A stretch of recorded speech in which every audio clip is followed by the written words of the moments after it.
নমস্কার, ইসিসিএন খবরে আপনাদের স্বাগত। আপনাদের সাথে আমি অন্তরা। বিস্তারিত খবরে যাবার আগে শুরুতেই হেডলাইন্স।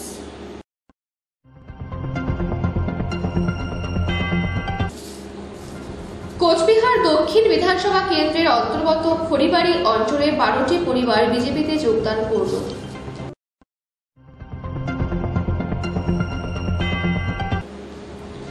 প্রধানমন্ত্রী নরেন্দ্র মোদীর নির্বাচনী জনসভায় যোগ দিয়েও দেখতে পেলেন না তাদের প্রিয় প্রধানমন্ত্রী নরেন্দ্র মোদীকে।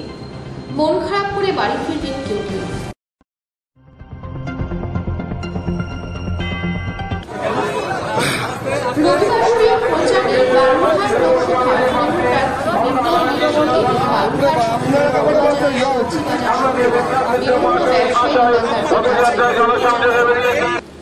আসছে বিস্তারিত খবরে। কোচবিহার দক্ষিণ বিধানসভা কেন্দ্রের অন্তর্গত খড়িবাড়ি অঞ্চলে 12টি পরিবার বিজেপিতে যোগদান করল।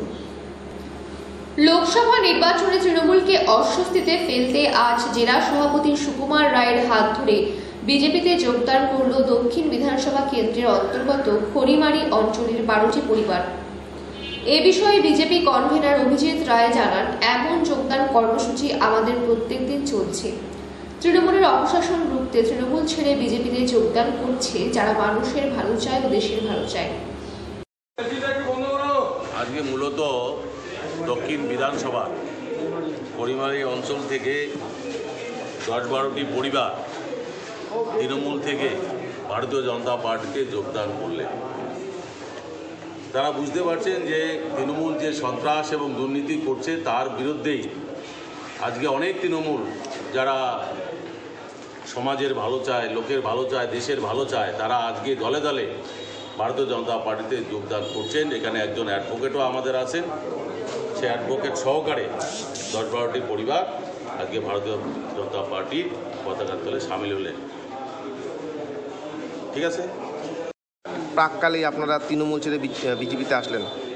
তৃণমূলের যে সরাসরি সাধন চলছে পশ্চিমবাংলায়, জোড়াপথা জোরে বলেন, ঠিক আছে, তার পরিপ্রেক্ষিতে যে তৃণমূল সরকারের পশ্চিমবাংলাতে উৎসব করার জন্যই আমরা সবাই আজকে বিজেপিতে ভারতীয় জনতা পার্টি জয়েন। এতদিন পরে কেন, আগে কেন তাহলে যোগদান করলেন না? আমরা এর আগে 2014 সাল থেকে বিজেপিতে ছিলাম। টিএমসি পার্টি ওরা ভুলভাল বুঝে আমাদের সমর্থন করেছিল, ঠিক আছে।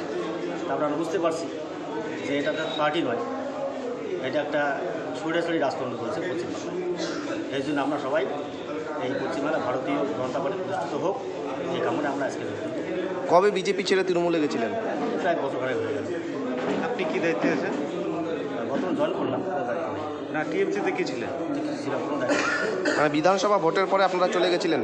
না, বিধানসভা ভোটের পরে বিজেপিতে ছিলাম, তারপরে গেছেন। কি নাম আমার সুদীপ। ইসিসিএন খবর দিনহাটা। প্রধানমন্ত্রী নরেন্দ্র মোদীর নির্বাচনী জনসভায় যোগ দিয়েও দেখতে পেলেন না তাদের প্রিয় প্রধানমন্ত্রী নরেন্দ্র মোদীকে। মন খারাপ করে বাড়ি ফিরলেন কেউ কেউ। জলপাইগুড়ি ময়নাগুড়ি 7ই এপ্রিল রবিবার জলপাইগুড়ি লোকসভা কেন্দ্রের বিজেপি প্রার্থী ডাক্তার জয়ন্ত রায়ের সমর্থনে জলপাইগুড়ি জেলার জলঢাকা ময়নাতুলি লাল স্কুল এলাকায় প্রধানমন্ত্রী নরেন্দ্র মোদীর লোকসভা নির্বাচনী প্রচারে আসেন। এদিন বেলা প্রায় আনুমানিক 3:45 নাগাদ 4টে হেলিকপ্টার নামে ময়নাতুলি সভাস্থলের কাছে হেলিপ্যাডে, যার একটা চপারে ছিলেন প্রধানমন্ত্রী নরেন্দ্র মোদী। রবিবার নরেন্দ্র মোদীর সভাস্থলে প্রায় লক্ষাধিক লোকের সমাগম হয়। প্রচুর মানুষ রাস্তায় এবং বাইরে দাঁড়িয়ে থাকে প্রধানমন্ত্রী নরেন্দ্র মোদীকে একটু দেখার জন্য। নরেন্দ্র মোদী মঞ্চে ওঠার পরই প্রচুর মানুষ নরেন্দ্র মোদীকে হাত নাড়িয়ে এবং জয় শ্রীরাম ধ্বনি দিয়ে স্বাগত জানান। অন্যদিকে এই নির্বাচনী জনসভায় প্রচুর মানুষ নরেন্দ্র মোদীকে না দেখতে পেয়ে মন খারাপ করে বাড়ির দিকে ফিরতে দেখা যায়। তাদের মধ্যে কয়েকজন সংবাদ মাধ্যমের প্রতিনিধিদের বলেন, এত লোকের সমাগম কখনো দেখিনি। বাড়ির পরিবার সহ বাচ্চা কাচ্চা নিয়ে এসেছিলাম নরেন্দ্রবাবুকে দেখতে, কিন্তু দেখতে পেলাম না, শুধু তার কণ্ঠের আওয়াজ শুনতে পেলাম, তাই শুনে বাড়ির দিকে রওনা হলাম। তারা আরো বলেন, সভাস্থলের থেকে প্রায় 2 কিলোমিটার দূরে তারা দাঁড়িয়ে নরেন্দ্র মোদীর হেলিকপ্টার দেখে ফিরে যেতে বাধ্য হয়, কারণ প্রচন্ড ভিড়ে তারা এগোতে পারছিলেন না বলে জানান। তারা এও জানান, প্রধানমন্ত্রী হিসেবেও কেউ কেউ দেখতে এসেছেন মোদীকে। আবার কেউ কেউ তাদের দলের সুপ্রিমোকে দেখতে এসেছেন বলে জানান। তাদের মধ্যে কয়েকজন বলেন আজকের নির্বাচনী সভায় কয়েক লক্ষাধিক লোকের সমাগম হয় বলে তারা মনে করেন। সরকার তো আপনি এখানে কোথায় এসেছিলেন? আমি আসছিলাম এই যে জনসভা, প্রধানমন্ত্রীর জনসভা দেখতে। তো কি ঢুকতে পারলেন না ভিতরে? এ যত লোক হয়েছে, ও 8-9 লাখ লোকের কম হবে না, আমি তো ঢুকতেই পারলাম না। তা কোথার থেকে দেখে চলে যাচ্ছেন? এখন কি করবো, রাস্তার থেকে ফেরত যাচ্ছি আর কি। আপনি কোথা থেকে আসছেন? আমরা আমগুড়ি বেদজারা থেকে। বললাম কোথায় আসছিলেন? এখানে এখানে এই বিহার বাড়িতে আসছি, তো এই দেখতে কাকে দেখতে আসছিলেন? এই মোদিকে দেখতে। তো এখানে মোদিকে দেখতে পারলেন ভেতরে গিয়ে? পাচ্ছি। তো কত লোক হয়েছে এখানে? এখানে 10 লাখ, হ্যাঁ, 8-10 লাখ। আপনার নাম? নগেশ্বর রায়। আপনি কোথায় আসছিলেন এখানে বাচ্চা নিয়ে? লালিস্কি কেন? মোদিকে দেখতে তো দেখতে পারলেন না? পারছি তো। মানে ভিতরে ঢুকতে পারছিলেন? না না, কেন? যে বাচ্চা নিয়ে যে ভিড়, হ্যাঁ, প্রচুর ভিড়। প্রচুর ভিড়। তা আপনারা কি রাস্তার থেকে দেখলেন? দেখতে পারি নাই, ওই প্লেনের ওইখান থেকে দেখছি। বললাম এখানে কি মোদিকে দেখতে আসছেন? হ্যাঁ, তো দেখতে পারলেন? দেখতে পারলাম না, এই লোকের লোকারণ্য, ভিতরে ভিড়। ইসিসিএন খবর 3 ঘাটা। রবিবাসরীয় প্রচারে বালুরঘাট লোকসভা তৃণমূল প্রার্থী বিপ্লব মিত্র এদিন বালুরঘাট শহরের বড়বাজারের সবজি বাজার সহ বিভিন্ন ব্যবসায়ী দোকানদারদের কাছে ভোট প্রচার করেন। পাশাপাশি বালুরঘাটের বুড়ামা কালী মন্দিরে পুজো দেন তিনি। বালুরঘাটের প্রচারে এসে তৃণমূল প্রার্থী বিপ্লব মিত্র জানান তিনি জিতলে জেলায় মেডিকেল কলেজ গড়ে তোলার চেষ্টা করবেন। এবারের লোকসভা নির্বাচনে বালুরঘাটে প্রচারে বিজেপি ও তৃণমূল দুই রাজনৈতিক দলের প্রতিশ্রুতি মেডিকেল কলেজ বা এইমস জাতীয় হাসপাতাল গড়ে তোলা। বালুরঘাট লোকসভার বিজেপি প্রার্থী সুকান্ত মজুমদারের দাবি সীমান্ত জেলা দক্ষিণ দিনাজপুরের এইমস তৈরি করার জন্য ইতিমধ্যে প্রধানমন্ত্রীকে জানানো হয়েছে। উত্তরবঙ্গে এইমস হোক, আমরা এটা চাই এবং আমাদের মনেও এই বাসনাটা আছে যে সবথেকে পিছিয়ে পড়া উত্তরবঙ্গের জেলা হচ্ছে দক্ষিণ দিনাজপুর। তো দক্ষিণ দিনাজপুরে এইমস হলে পরে আমাদের অত্যন্ত উপকার হবে। এই এলাকার মানুষ যে চিকিৎসার অভাবে মারা যায় এটা প্রমাণিত।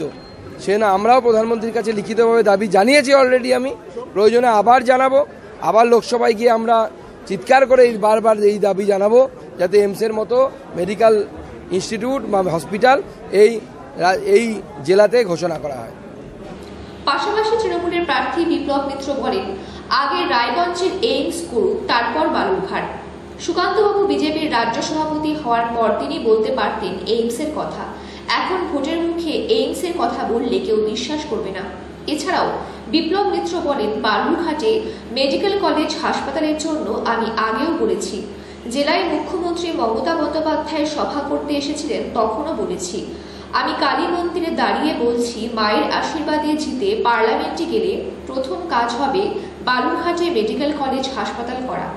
অবশ্যই আছে এবং আমি এটুকু বলতে পারি আজকে মায়ের মন্দিরের নিচে দাঁড়িয়ে বলছি যে যদি আমি মায়ের আশীর্বাদ নিয়ে আমি জিতে আসতে পারি, ভারতবর্ষের লোকসভার সদস্য হতে পারি, আমার দল তৃণমূল কংগ্রেসের পক্ষ থেকে আমার দায়িত্ব থাকবে এখানটায় একটা আপনার মেডিকেল কলেজ তৈরি করে দেওয়া। আমরা এর আগেও আমি ব্যক্তিগতভাবে উদ্যোগ নিয়েছিলাম, যে কোনো কারণেই সেটা হয়নি সেই সময়, কিন্তু এবার আমি সর্বশক্তি দিয়ে চেষ্টা করে যাতে এটা করা যায় আমি করব। এবং অলরেডি আমি আমার মাননীয় মুখ্যমন্ত্রীকে গতকাল যখন তিনি তপনে এসেছিলেন অলরেডি আমি সে কথা বলে রেখেছি। এই দলের বালুরঘাটে মানুষের সমর্থন করার মতো জনসংখ্যা নেই, সুতরাং আমি এটা নিয়ে কোনো রকম আমার উদ্বেগ আমি প্রকাশ করছি না। বিপ্লবদা, বালুরঘাটে কোনো রকম মেডিকেল কলেজ নেই, সেখানে সুকান্ত মজুমদার প্রচারে বলছেন এইমস এখানটা করার জন্য তদবির করবেন, কি বলবেন? রায়গঞ্জের আগে এইমসটা করুক, আগে ওরা তো বলছিল এইমস করুক। রায়গঞ্জের এইমসই তো এখন দূরস্থ, আবার বালুরঘাটে এইমস হবে কি হবে?